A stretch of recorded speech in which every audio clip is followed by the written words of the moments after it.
Continua ad essere sempre elevato il numero di nuovi positivi intercettati dai tamponi nel Bellunese, decresce fortunatamente il numero dei ricoveri, drammatico è il numero a ieri sera dei decessi, il cui quantitativo in poche settimane è arrivato a 450 da inizio pandemia.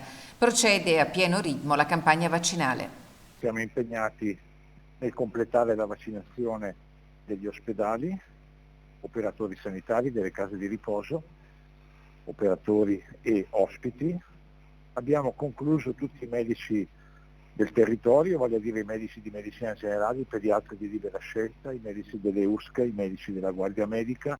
Come da programma regionale, la vaccinazione interesserà prossimamente altre categorie di sanitari. Domenica, ad esempio, vaccino per tutti gli operatori dell'emergenza e i volontari delle ambulanze. Successivamente toccherà ai dentisti e agli over 80. I grandi anziani hanno il problema della mobilità.